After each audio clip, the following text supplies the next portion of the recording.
Hello दोस्तों, एक बार फिर एक नई इजी टू मेक रेसिपी के साथ होम साइंस शो पर आपका स्वागत है। दोस्तों, आज हम गुजरात के सूरत की प्रसिद्ध मिठाई घारी बनाएंगे।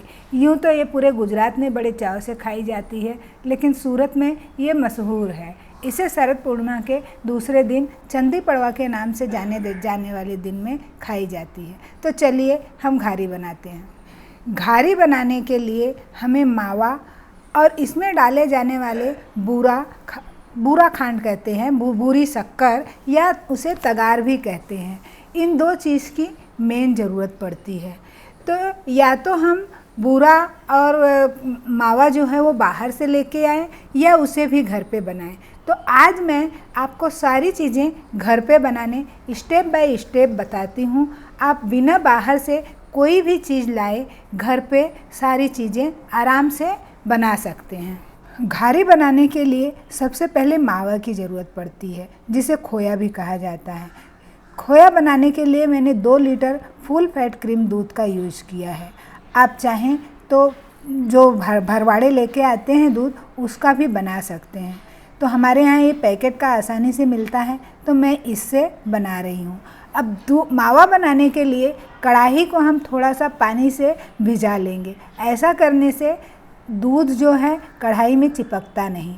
अब हम दूध को बॉईल होने के लिए रख देते हैं और दूसरी तरफ बूरा यानी तगार को भी बना करके रेडी कर लेते हैं। तो यहाँ 3 कप शक्कर लिया है और 1 कप पानी। अब ये 3/1 का रेशियो रहेगा। इसे अच्छी तरह से चलाते हुए हमें मेल्ट करके ले लेना है। शक्कर जब तक मेल्ट होती है, इसे हम अच्छे से चला लेते हैं। अब ये बात आप पे डिपेंड करती है कि आपको फुल फ्लेम रखना है या लो रखना है या मीडियम। अगर आप फुल फ्लेम पे बनाएंगे तो ये जल्दी बन जाएगा, और लो या मीडियम रखेंगे तो इसमें कुछ समय लगेगा। तो यहाँ मैंने फुल फ्लेम करके इसे लगातार चलाते हुए तगार को खिलाया है। तगार को हमें छोड़ना नहीं है, इसका मेन यही है कि इसे लगातार चलाना है। हाथों की अच्छी कसरत हो जाती है। तो इसे अच्छी तरह से चलाते हुए हमें तगार को खिलाना है। अगर हम चाशनी को लगातार नहीं चलाएंगे तो एकदम कड़क हो जाएगी, इसमें सब गुठलियाँ पड़ जाएंगी। इसलिए इसे हमें लगातार चलाना ही है। और जब चाशनी गाढ़ी हो जाएगी तब इसमें 1 चम्मच घी डाल देना है। कि हमारी शक्कर जो है ना एकदम गाढ़ी होने लग गई है। इसे हम चेक भी कर लेते हैं, ये थोड़ी गाढ़ी सी हो गई है। दूसरी तरफ बीच बीच में दूध को भी हिलाते रहना है। अब इसमें हम 1 चम्मच घी डाल देते हैं ताकि हमें तगार खिलाने में आसानी हो और हमारा तगार जो है वो बहुत अच्छा खिला खिला तैयार हो। अब हमें इसे फिर से गैस की फ्लेम को हाई करके और लगातार चलाते रहना है। आप अपने सुविधा अनुसार गैस की फ्लेम को हाई लो करते रहिएगा। अब देखिए ये तगार बनने की स्टेज पे आ चुका है।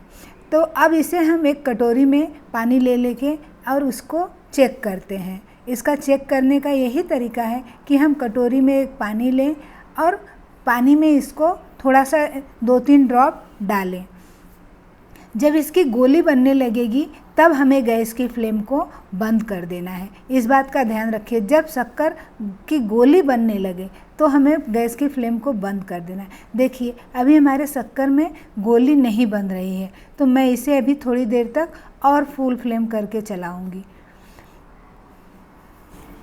ध्यान रखिएगा कि शक्कर कढ़ाई से बाहर ना आए। और इस वक्त शक्कर बहुत ज़्यादा गर्म है, हाथ पे न गिरे। हाथ बहुत बचाना है, हाथ को जलाना नहीं है। अब देखिए अभी भी थोड़ा सा इसमें कसर बाकी है, मैं इसे थोड़ी देर और चलाऊंगी।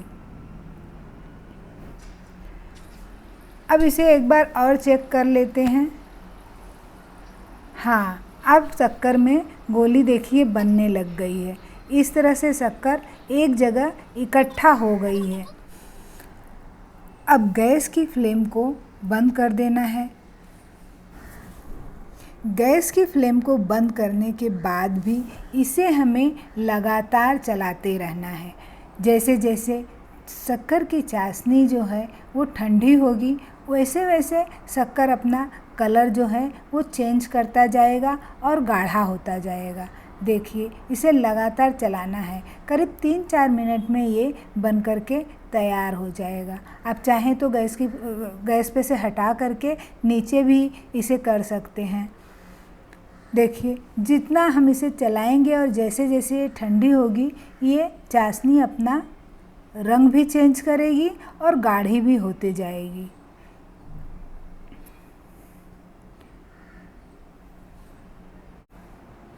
इस स्टेज पे आप इसको बिल्कुल भी मत छोड़ना। चाहिए तो किसी और की भी हेल्प ले लीजिए इसको चलाने के लिए, लेकिन इसको छोड़ना मत, नहीं तो इसमें गुठलियाँ पड़ जाएंगी, फिर उसे तोड़ने में बड़ी दिक्कत होती है।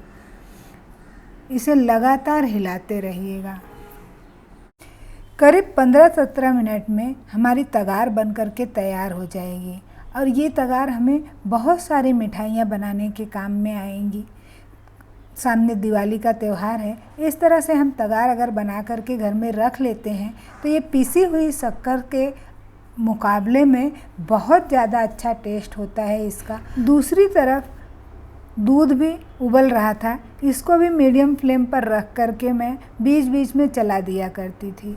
अब दूध को भी हाई फ्लेम करके या लो फ्लेम करके आपके पास जिस तरह का समय है, अगर घर का कोई और भी काम है तो आप इसे मीडियम फ्लेम पे करके छोड़ दीजिए, बीच बीच में आके चला दीजिए। या तो आपके पास समय है तो आप इसे फुल फ्लेम पे करके लगातार चलाते हुए इसे बहुत जल्दी से बना सकते हैं। अब 2 लीटर दूध को मैंने रखा था बॉईल होने के लिए, तो पूरा मावा बनने में मुझे कम से कम 40 to 45 मिनट लग जाएंगे और फुल फ्लेम पे चलाते हुए। बीच बीच में एक आध बार मैंने लो फ्लेम किया है, बट मैक्सिमम फुल फ्लेम पर मैंने 45 मिनट में मावा बन करके तैयार हो जाएगा। इस तरह से इसे हमें लगातार चलाना है। आप चाहें तो मावा और तगार अगले दिन भी बना करके रख सकती हैं। घर का फ्रेश मावा हम महीना 1.5 महीना भी अच्छी तरह से फ्रिज में रख सकते हैं। बाहर आजकल दिवाली के समय जो मिलावट आती है, जो नकली मावा मिलता है, उन सब से बचने के लिए हमें घर में ही मावा बना लेने में कोई दिक्कत नहीं है। गैस की फ्लेम लो रख करके अगर हम बनाएं तो कोई ज़्यादा मेहनत भी नहीं लगेगी और थोड़ा पहले बना के रख लें तो भी कोई दिक्कत वाली बात नहीं है। अब 2 लीटर का मावा को मैंने यहाँ पे बस एक माप के लिए ओजन किया तो ये 500 ग्राम करीब आधा किलो मावा बन करके घर में तैयार हुआ है और ये फ्रेश मावा है तो कोई दिक्कत भी नहीं है। यहाँ हमारा 100% शुद्ध मावा बन करके तैयार हुआ है। अब हम अपने मेन टारगेट की तरफ आते हैं। अब मावा हमारा फ्रेश है तो इसे भुनने उनने की कोई ज़रूरत है नहीं। अब इसे जावित्री कहते हैं, हमारे गरम मसालों में होता है। इसका थोड़ा सा पार्ट और आधा इंच के करीब दालचीनी का टुकड़ा, इन दोनों का मैं पाउडर बना लूँगी। जावित्री बहुत थोड़ी सी, आधा इंच जितना उसको भी हम तोड़ लेंगे और आधा इंच दालचीनी। देखिए मेरे कटोरी में जितना है इससे थोड़ा सा 2-4 टुकड़ा और मैं डाल दे रही हूँ पत्ती तोड़ के इसकी। बस इतना ही हमें डालना है, बहुत ज़्यादा नहीं। दोनों मिला के दोनों का पाउडर हम करें तो 1/4 टीस्पून पाउडर हो जाए, बस उतना ही हमें डालना है। यहाँ 1/2 टीस्पून इलायची पाउडर डाल देंगे और ये है नटमेग, जायफल जिसे कहते हैं, इसको भी थोड़ा सा हम घस के डाल देंगे इसमें क्रश करके। 1/4 टीस्पून इसको भी डाल देंगे। इससे ना घारी में बहुत अच्छी खुशबू और बहुत अच्छा टेस्ट आता है। देखिए इसका मैंने पाउडर बना लिया जावित्री और दालचीनी का, इसको भी इसमें मिला दे रहे हैं। इन मसालों से ना इनका बहुत बढ़िया टेस्ट आता है। अब हमने जो बूरा बनाया था ना तगार, 1 कप तगार इसमें मिला देंगे। आप अपने टेस्ट के अनुसार थोड़ा ज़्यादा या कम मिठास कर सकते हैं। मैं यहाँ 1 कप मिला रही हूँ। 500 ग्राम में 1 कप चीनी यानी तगार मिला दे रही हूँ। अब 100 ग्राम मैंने बादाम को बारीक बारीक काट लिया है और 100 ग्राम काजू को, इनको भी इसमें अच्छे से मिक्स कर लेंगे। 10 ग्राम से थोड़ा ज़्यादा मैंने इसमें पिस्ता भी काट करके मिला लिया है और थोड़ा थोड़ा सबको गार्निशिंग के लिए रख लिया है, ऊपर से हमें गार्निश करने के लिए चाहिए। तो अब इन सबको हम अच्छे से मिक्स कर लेंगे। अरे मसाले, मावा ये जो हैं सब सारी चीज़ें एक रस अच्छे से हो जाना चाहिए। अब बर्तन थोड़ा छोटा था तो मैंने उसी मावे वाली कढ़ाई में इसको फिर से पलट लिया है और बहुत अच्छे से इनको मिक्स कर दूंगी।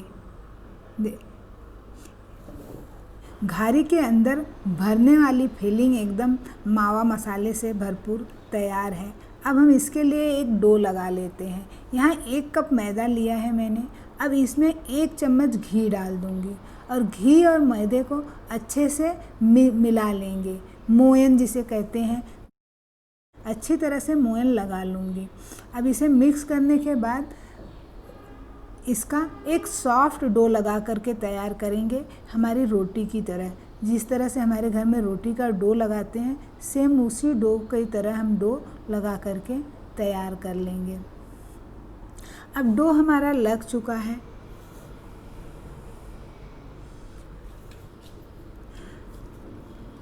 इसे ढक करके रखते हैं। अब मावे का हम गोल गोल पेड़े की तरह बना करके रख लेते हैं। ये पेड़े से काफ़ी बड़ा होता है, घारी जो काफ़ी अच्छी साइज़ में होता है, तो इसके सभी घारी एक साइज़ की बने, इसलिए मैंने ये 1/4 कप वाला कप का माप लिया है और इसमें दबा करके इससे शेप भी अच्छा हो जाएगा और घारी एक साइज़ की भी बनेगी।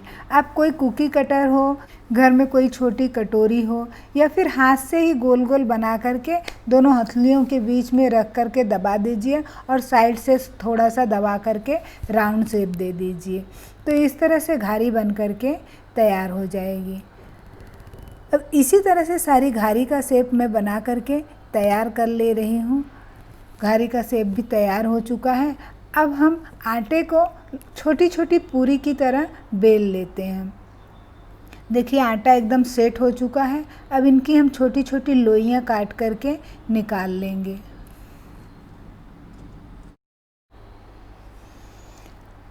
अब थोड़ा सा हमने प्लेन आटा, सूखा आटा लिया है। इसमें एक बार इसको लगाएंगे दोनों तरफ थोड़ा थोड़ा और रोटी की तरह इसे बेल लेंगे। पूरी से थोड़ा बड़ी साइज़ में बेलेंगे। अब इसकी पतली पड़ बेल करके तैयार करना है। इसके अंदर हमने जो पेड़े जैसे आकार का घारी बनाया है उसको फिल करना है।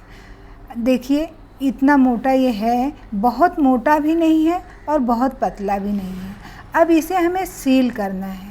देखिए इस तरह से उठा करके आटे को और गोल गोल प्लेट करते हुए हमें इसे सील कर देना है और इस तरह से इसे पकड़ करके इसे गोल हिलाते हुए धीरे धीरे आप इसको तोड़ करके निकाल लेंगे और ऊपर से एकदम अच्छे से दबा करके सील कर देंगे ताकि ये तेल में जाने के बाद खुले नहीं।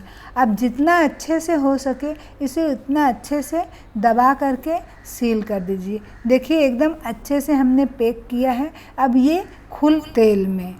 एक और मैं आपको बना करके बता देती हूँ, बहुत ही आसान है, इसमें कोई दिक्कत वाली बात नहीं है। इस तरह से आप एकदम प्लेट करते हुए ऊपर उठाइए और गोल घुमाते हुए ऊपर से इसको तोड़ करके एक्स्ट्रा आटा निकाल दीजिए और फिर उंगलियों की सहायता से इसको दबा दीजिए। अगर मान लीजिए कोई खुल भी जाता है आपसे सील करते समय तो कोई दिक्कत वाली बात नहीं है, उसको हाथ से फिर से दबा करके आप उसे सील कर दीजिए। लीजिए हमारी सारी घारी बन कर के तैयार है और हमने जब तक बनाया तब तक पहली वाली घारी देखिए उसके वेट से और अच्छे से वो सील हो चुकी है। तो तेल में खुलने का मतलब कोई सवाल नहीं है, तेल में ये बिल्कुल नहीं खुलेगी। बहुत अच्छे से घारी हमारी सेट हो कर के तैयार हो चुकी है। अब हम कढ़ाई गरम करते हैं। यहाँ कढ़ाई में मैंने घी गरम होने रख दिया है।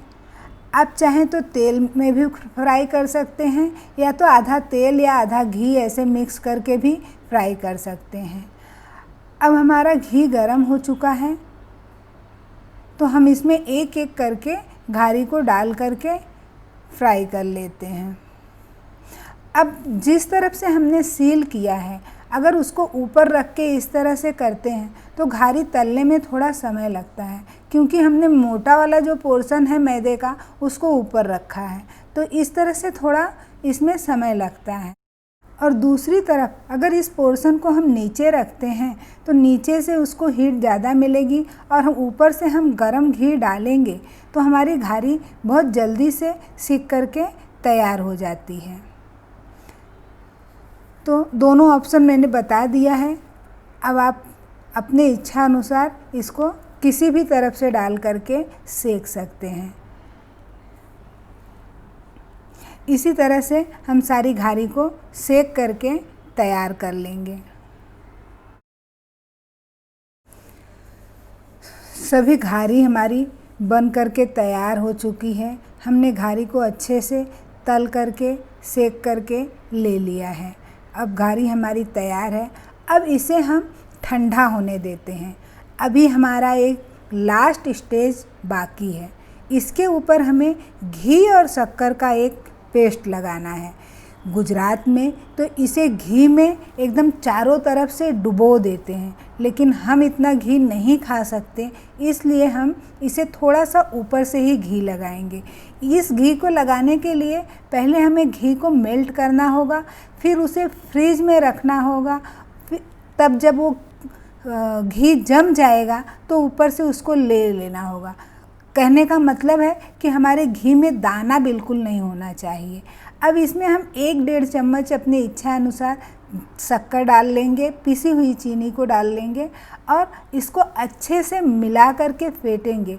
ये अपने साइज़ में डबल हो जाए उतना इसे हमें फेंटना है। देखिए मैंने इसे अच्छे से फेंट लिया है। अब इसे थोड़ी देर के लिए ठंडा करने के बाद अब जो पोर्शन हमने सील किया था वो नीचे और ऊपर वाले पोर्शन पे हम घी लगाएंगे। थोड़ा थोड़ा ही घी मैं लगाने वाली हूँ। इस तरह से घी लगा करके इसको हम थोड़ा काजू, बादाम और पिस्ता की कतरन से अच्छी तरह से डेकोरेट कर देंगे। देखिए फ्रेंड्स, ये दिखने में जितनी ही अच्छी है, खाने में भी उतनी ही स्वादिष्ट है। घारी बनाने का प्रोसेस थोड़ा लेंदी तो है, लेकिन ये बहुत ही टेस्टी और बहुत ही स्वादिष्ट मिठाई बनकर के तैयार होती है। अगर आपके पास मावा और तगार रेडी है तो ये मिठाई बनाने में बिल्कुल भी समय नहीं लगेगा। अगर आप घी नहीं लगा करके खाना चाहते तो इस पे इस तरह से चॉकलेट सॉस डाल करके आप खाइएगा। बहुत ही अच्छा और बहुत ही टेस्टी, अमेजिंग इसका टेस्ट लगेगा दोस्तों। तो प्लीज़ इसको एक बार बना करके आप ज़रूर खाइएगा। ये बहुत ही स्वादिष्ट मिठाई है और गुजरात की फेमस मिठाई है। तो है ना, बिल्कुल आसान, इजी टू मेक रेसिपी। दोस्तों अगर आप लोगों को पसंद आया हो तो मेरे चैनल को सब्सक्राइब कीजिए और अपने फ्रेंड्स और फैमिली के साथ शेयर भी कीजिएगा, और लाइक कमेंट्स तो करना बनता ही है। फिर मिलते हैं एक नई इजी टू मेक रेसिपी के साथ। Thank you.